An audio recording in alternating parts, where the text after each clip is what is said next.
Bonsoir à tous et bienvenue sur TV Fil 78 si vous nous rejoignez bien sûr pour un nouveau numéro du 7-8 Société. Vous pouvez participer au débat et poser toutes vos questions sur le Twitter de l'émission, hashtag 7-8 Société. Ces dernières semaines, la ville de Trappes a été présentée par de nombreux médias nationaux comme le bastion du djihadisme en France, souvent comparé à Molenbeek, en raison du nombre important de jeunes trappistes qui seraient partis faire le djihad en Syrie. Alors qu'en est-il vraiment de la radicalisation à Trappes? Quelle est la perception sur le terrain des acteurs locaux, les associations culturelles, la mairie et bien sûr les habitants?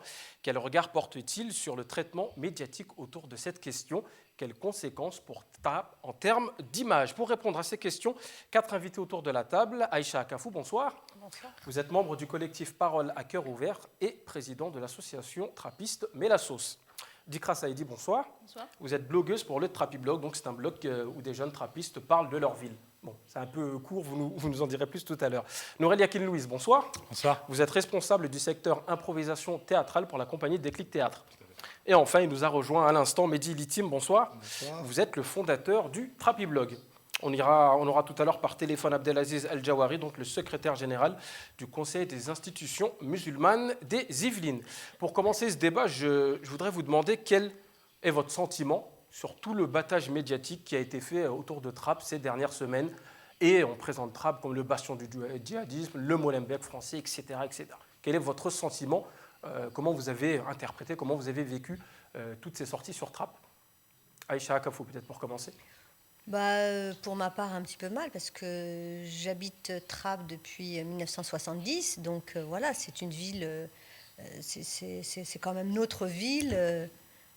C'est important pour moi de montrer une belle image de Trappes, parce que Trappes, c'est pas du tout ça, quoi. C'est pas le Molenbeek français, c'est pas possible. Alors quand on a entendu ça, moi, ça m'a quand même scié, parce que l'image vous a marqué en tout cas. Ah bien sûr, oui, bien sûr. Nourelia Yakin-Louise. Oui, je rejoins un peu Aïcha, parce que alors, moi aussi j'habite Trappes depuis tout petit, et c'est vrai que au quotidien, cette ville ne ressemble pas au portrait qui a été fait dernièrement, en tout cas, ou qui a été souvent fait sur la ville. Après, à y vivre, moi, je n'ai pas ce ressenti-là. Voilà, je ne côtoie que des personnes agréables, gentilles, sans nier en fait qu'il puisse exister, qu'il puisse y avoir un problème à des moments donnés. Voilà, a priori, il y a des preuves à l'appui, mais s'emparer de la ville de Trappes pour lui faire un costard un peu mal fichu, voilà, en tout cas pour être utilisé. Pour être utilisé à des fins médiatiques, des fois, quand on y vit, c'est un peu difficile à supporter. Dikra Saïdi. Moi, ça m'a pas plus choqué que ça. Enfin, on est habitué un petit peu maintenant avec les médias à cette image des Arabes musulmans qui sont stigmatisés systématiquement à chaque fois qu'il se passe quelque chose. Vous êtes en train de vous dire que c'est devenu une routine en fait, ça vous fait plus rien? Bah oui, enfin, on s'est habitué maintenant. Enfin, toutes les sorties médiatiques là, je pense à Rossignol, ce qu'elle a dit sur les nègres. Les nègres africains ou américains, pour parler justement de la mode islamique. Franchement, on a commencé à s'habituer, ça nous choque plus. C'est la routine, quoi. La routine. Mehdi, pour vous qui habitez pas Trappes, c'est aussi la routine? Et est-ce que c'est pas grave que ça devienne la routine?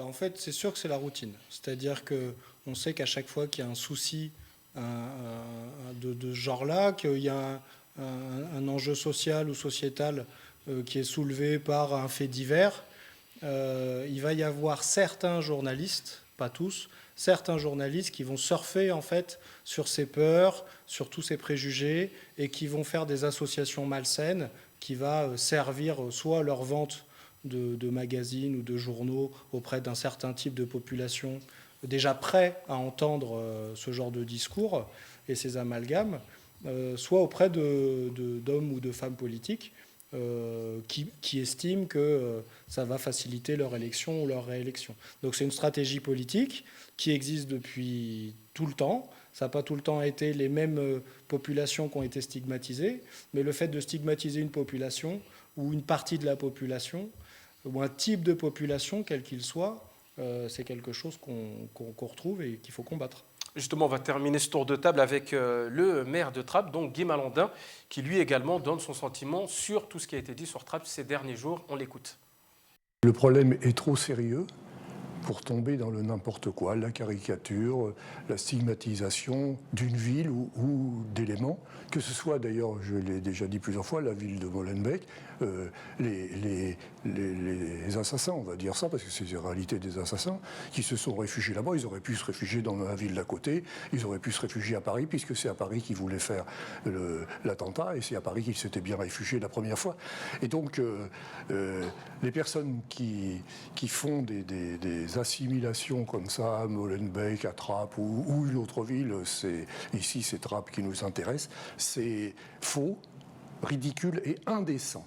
Indécent parce que ça met en cause une ville, c'est-à-dire 30 000 habitants, alors que malheureusement c'est un phénomène européen et c'est un phénomène international, donc c'est des choses dont on parle avec sérieux et avec compétence, et si on ne sait pas de quoi on parle, on se tait. Alors justement pour vous, est-ce que ce qui a été dit, comme le disait à l'instant le maire de Trappes, Guy Malandin, est complètement à côté de la plaque, comme il disait? C'est-à-dire quand on n'a pas d'informations claires à donner, c'est faux? Ou est-ce qu'il y a quand même un fond de réalité? Et si oui, lequel? Quelle est la réalité de la radicalisation à Trappes, comme vous la vivez vous tous les jours? Aïcha Akafou. Effectivement, on ne peut pas être dans le déni. Ça se passe partout. On voit quand même des familles qui sont dans...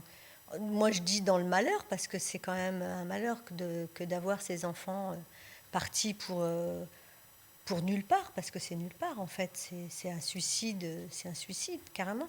Comme le dit si bien Rachid Benzine, c'est des enfants qui ne trouvent pas un sens à leur vie, donc ils vont donner un sens à leur mort. C'est quand même compliqué de comprendre ça. Alors, pourquoi être dans le déni? Oui, il y a des enfants qui sont partis, on le sait, c'est vécu, c'est... Voilà quoi, c'est Et pas... vous diriez que ce qui a été dit dans les médias, généralement, c'est plutôt exagéré ou est-ce que c'est plutôt minoré en termes de départ, notamment vers la Syrie? Dans les médias, moi, j'ai pas beaucoup lu de chiffres réels. Hein. Il n'y a pas de chiffres réels. C'est 20, c'est 30, c'est 50, c'est 200. Où est la réalité? On n'en sait rien. Et puis c'est souvent, les médias nous donnent à chaque fois des chiffres ronds. Enfin, il y a un à peu près qui ne veut rien dire, en fait. C'est-à-dire qu'on nous dise 80, ça pourrait être 86 ou c'est 80, c'est 79. Donc en fait, si on nous dit 80, on ne sait pas si c'est 80 tout rond. Si on nous dit 40, on ne sait pas si c'est 40 tout rond.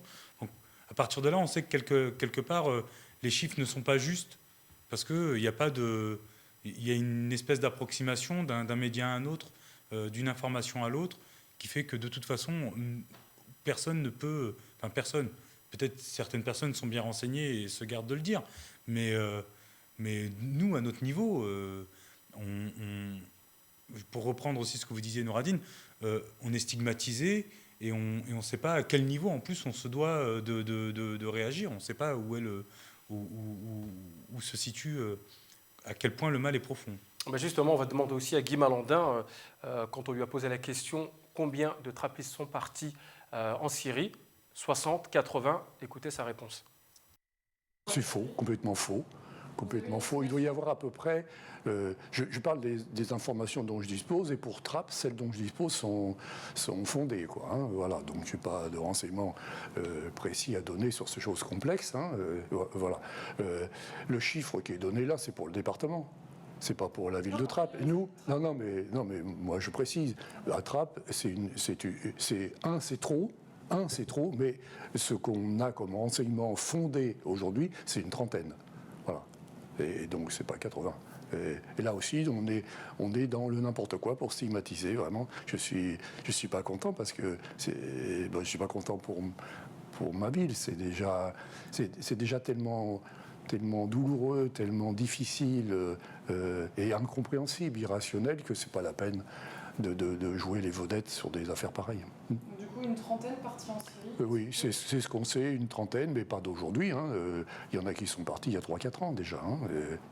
Sinon en Syrie, au moins dans un des pays du Proche-Orient. Hein. Alors, une information importante qui est ajoutée, c'est en 3 ou 4 ans. Une information que je n'ai jamais lue dans aucun média qui a parlé de cette situation à Trappes. Une réaction sur ce que vient de dire Guy Malandin?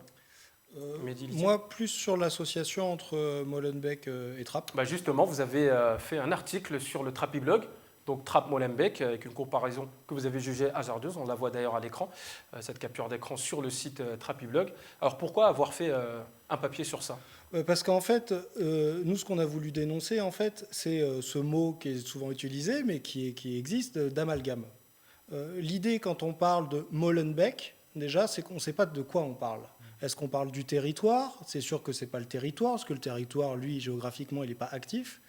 Ceux qui sont actifs, ce seraient des êtres humains. Et quand on parle de Molenbeek, on parle de l'ensemble de la population. Il y a plus de 100 000 habitants à Molenbeek. Donc c'est comme dire Trappes pour vous. Voilà, mais ce serait comme dire, moi je pars du principe que ce serait comme dire pour un étranger qui travaillerait sur une chaîne conservatrice américaine, Fox News par exemple, la France c'est Molenbeek. Parce qu'on voit les choses de loin, on associe l'ensemble d'une population à une minorité. Donc moi ce qui me dérange beaucoup intellectuellement dans ce type de rapprochement, Trappes, Molenbeek, on ne sait même pas ce que ça signifie. C'est Trappes et ça ne peut pas être la Verreère, ça ne peut pas être Elancourt, ça ne peut pas être Rambouillet, alors qu'on sait qu'il y a des jeunes qui sont partis, qui n'ont pas du tout le profil de trappistes. Donc c'est vraiment cet amalgame, cette association de termes qui sont imprécis et qui, à mon avis, sont consciemment, volontairement imprécis, qui nous a posé problème et qui a pour conséquence voulu de stigmatiser l'ensemble de deux populations, celle de Molenbeek et celle de Trappes, alors qu'il faudrait trouver des solutions pour cette minorité qui a des problèmes, qui pose des problèmes. Qui existent. Sans le nier. Qui existent et des problèmes qui doivent être traités. Voilà. Je pense qu'en faisant peur, en associant l'ensemble d'une population d'une ville de 100 000 habitants en Belgique à l'ensemble d'une population de 30 000 habitants en Belgique, on ne règle pas les problèmes, on a tendance plutôt à les aggraver. Descrassadi, voilà, ajouter quelque chose sur cet article Trappes-Molenbeek.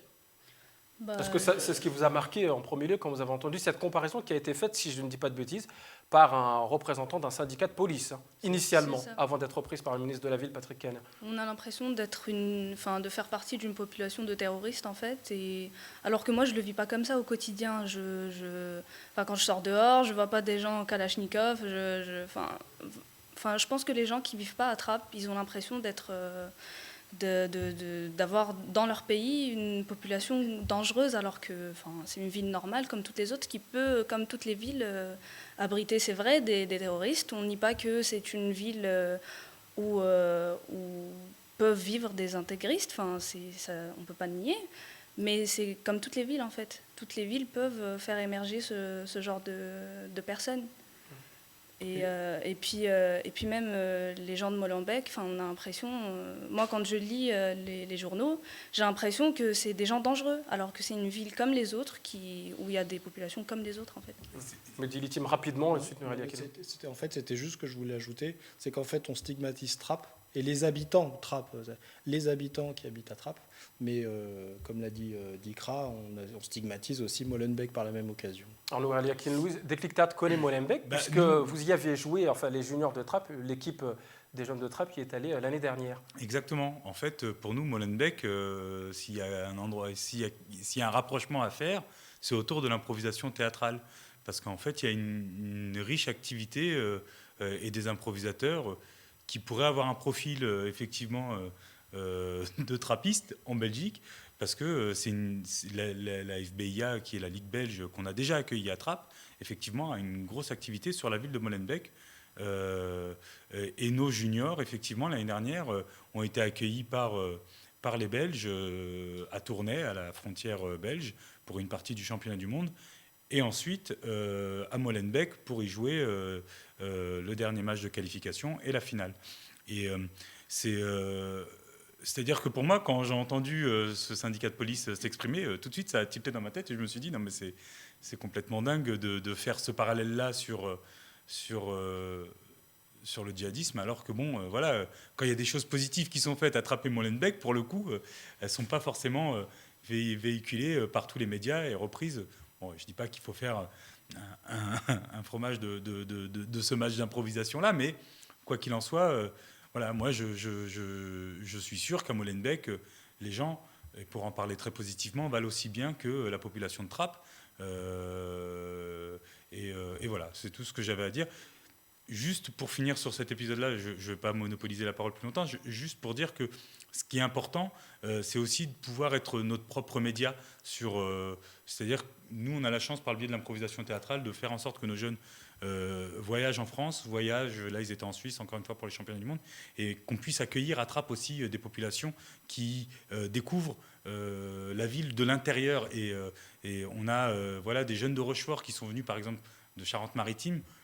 Voilà, comme tu le dis, il n'y a pas beaucoup, on dit arabe, alors il n'y a pas beaucoup d'arabes à Rochefort, pour y avoir été souvent dans les collèges, et ces collégiens-là sont venus à Trappes pour faire de l'improvisation. Et qu'est-ce que ça a changé chez eux? Et ben, ça a changé qu'aujourd'hui, ils le disent, mais Trappes, ça ne ressemble pas à ce qu'on en dit. Donc moi, je le dis, voilà, je pense qu'il faut qu'on ouvre les portes de notre ville, il faut que les gens viennent, il faut qu'on arrive à accueillir un maximum de gens autour de manifestations sportives, autour de manifestations culturelles, autour de qu'on refasse des concerts, qu'on refasse des choses, je sais pas, mais moi je suis sûr que le sport et la culture, sont les vrais vecteurs de ce qu'on peut faire de plus positif dans notre ville, et la preuve en est, je sais que par le biais de Déclic Théâtre ou par d'autres biais, beaucoup s'en sont sortis, et Trappes n'est pas un vivier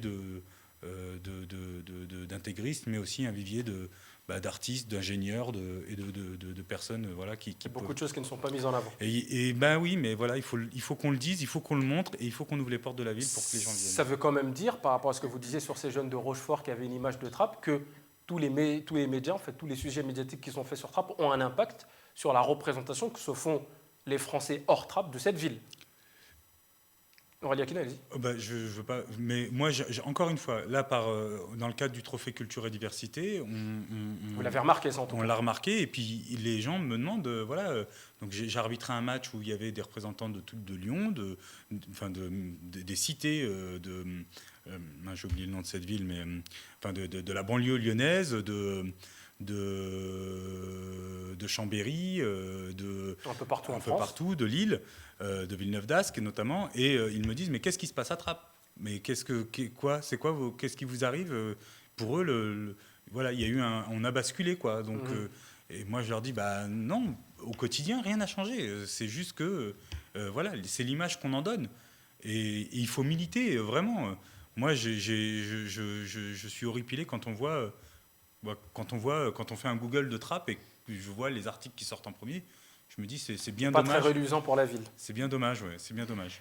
Alors, Abdelaziz El Jawari est avec nous par téléphone. C'est le secrétaire général du CIMI, le Conseil des institutions musulmanes des Yvelines. Bonsoir. Oui, bonsoir. Alors, on a entendu beaucoup dans les médias nationaux, notamment France Inter, pour ne pas les citer, pointer du doigt l'omerta sur le sujet de la radicalisation à Trappes, en disant notamment que la grande mosquée ou que les autres mosquées présentes à Trappes et les musulmans en général de Trappes refusaient de parler de cette réalité de la radicalisation. Qu'est-ce que vous avez à répondre à ça? Oui, bonsoir à toutes et à tous. C'est dommage que ces mêmes médias ne viennent pas voir la mosquée et les autres acteurs de Trappes sur un tas d'autres événements et un tas d'autres initiatives qui sont plutôt constructives, qui ont lieu tout au long de l'année. Donc aujourd'hui, en effet, il y a un vrai sujet, il ne faut pas l'occulter, la question de la radicalisation et les informations à vérifier d'ailleurs, parce que est-ce que les choses sont dans la même ampleur que ce qui est dit aujourd'hui dans certains médias je ne suis pas sûr que ce soit exactement de la même ampleur. Maintenant, il y a un vrai sujet qu'il ne faut pas occulter, certes, mais aller jusqu'à coller une étiquette sur les responsables communautaires ou sur la ville de Trappes, comme quoi ça serait un fief du radicalisme au niveau national, c'est juste un peu irresponsable, parce que derrière, c'est même pas juste condamner une ville, c'est des habitants, c'est un tissu économique, social, c'est des familles, c'est des jeunes, des moins jeunes, et avec toutes les conséquences que ça peut avoir. Maintenant, comme je le disais, il y a un vrai sujet auquel les responsables communautaires, que ce soit la mosquée de Trappes ou les autres responsables communautaires, doivent prendre part, et ils ont déjà pris part à ce débat-là, parce que on participe en tant que CIMI et la mosquée de Trappes également à un certain nombre d'espaces et d'instances, déjà d'instances pour évaluer la situation, mais aussi d'actions contre ce discours de radicalisation. Et jusqu'à preuve du contraire, jusqu'à maintenant, toutes les personnes qui ont été mises en cause, à Trappes ou ailleurs, n'ont pas de lien avec les institutions musulmanes officielles. Donc tout se passe dans des réseaux parallèles, tout se passe sur les réseaux sociaux, tout se passe... donc là, on est dans des sphères qui dépassent largement la mosquée de Trappes ou les responsables communautaires. On est dans quelque chose qui est organisé à l'échelle internationale et je ne vois pas qu'est-ce que le responsable d'une association locale peut répondre ou peut faire tout seul face à ça. Mais ça ne veut pas dire qu'ils n'ont pas de rôle à jouer et ils sont déjà en train de le jouer.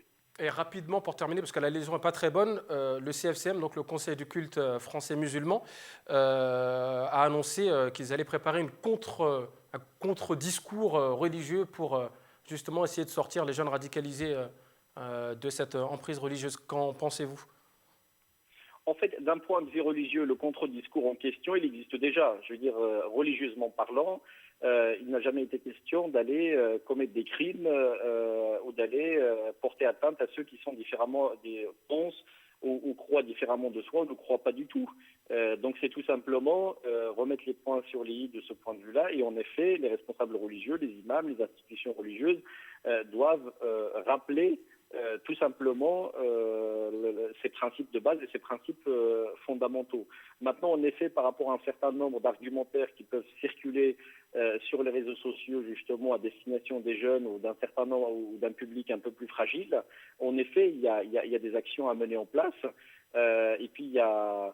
Pas plus loin qu'hier, on était en conseil du Conseil des institutions musulmanes des Yvelines et une des actions qui a été retenue justement, c'est d'organiser des séminaires de formation et de conférences à faire justement sur ces sujets-là, entre autres, à faire tourner dans les différents lieux de culte des Yvelines. Très bien. Donc on ne peut pas venir et dire que la mosquée de Trappes, que les responsables communautaires ne se saisissent pas du dossier.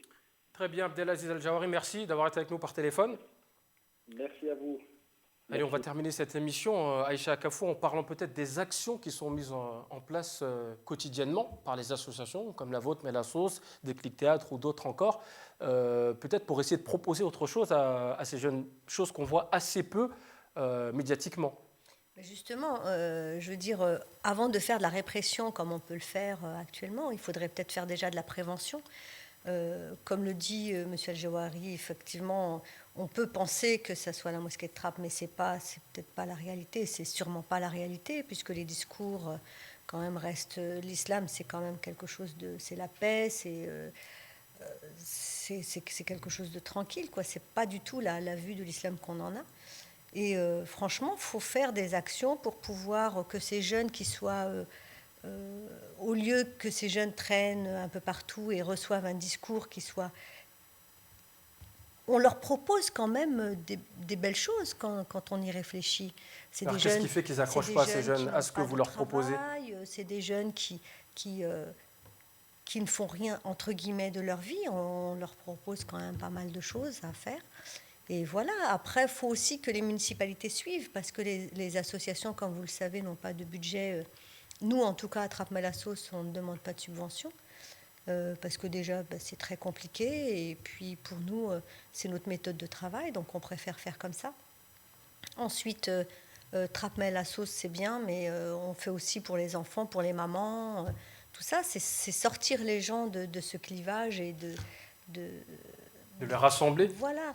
Et puis tout le monde, hein, il n'y a pas que des mamans, il y a aussi des messieurs, il y a aussi des jeunes, il y a aussi plein de choses comme ça. Voilà, c'est intergénérationnel. C'est ce qu'on a fait la dernière fois en partenariat avec les Mamans du Cœur, puisqu'on a fait une journée intergénérationnelle. Voilà. Et après, ensuite, par rapport aux actions, il y a le collectif, puisque le collectif Parole à cœur ouvert a été créé en février de l'année dernière, suite aux événements. Et ce collectif permet aux gens de venir et de parler, parce que derrière un enfant qui est parti, il n'y a pas que l'enfant, il y a toute une famille derrière. Vous connaissez beaucoup de familles, vous, justement. Les familles de Trappes sont connues par tout le monde. Hein. C'est pas, voilà, les mamans, quand on les rencontre, il y en a plein qui se rencontrent au marché, etc. Et se disent, voilà, lui, il est parti, ton fils est parti, comment va ton fils, Ceci, il y a des enfants quand même trappistes qui sont décédés là-bas. C'est difficile. Nouralia Louise, pour vous aussi, l'action principale, c'est d'essayer de faire en sorte que les jeunes que vous avez à Déclic Théâtre soient le plus ouverts possible, puissent partager, découvrir et sortir aussi un petit peu de la ville pour voir ce qui se passe à l'extérieur. Nous, régulièrement, effectivement, on essaye de les emmener, comme je vous le disais, être véhiculés, être leur propre média, ne pas passer par le filtre de la télévision ou d'Internet, se montrer en direct, montrer qu'ils sont en direct, montrer qu'ils sont brillants, montrer qu'ils sont ensemble, qu'ils peuvent être avec les autres surtout. Et également, je pense qu'on a une responsabilité en tant qu'adultes aussi, tous autant qu'on est, que ce soit dans notre travail ou même en tant que citoyen, c'est de poser le doigt quand on entend quelque chose qui est synonyme pas d'une déviance, mais d'un extrémisme, de la quelque pointe du chose. doigt. Mais même si on ne veut pas, il faut à un moment donné signaler. Je dis pas même, voilà, on se comprend. Voilà, on a tout à fait compris. Il ne faut pas hésiter à pointer du doigt quand on entend des choses ou qu'on voit des choses extrêmes ou radicales. Voilà, pointer du doigt. En tout cas, merci à tous les cas, c'est déjà fini. Ça passe très vite pour un débat intéressant que vous pourrez continuer chez vous. N'hésitez pas à échanger, à parler et à partager. Cette émission, vous pouvez la retrouver sur le site de TVFil, donc www.tvfil78.com. Bonne suite de programme et bonne soirée à tous.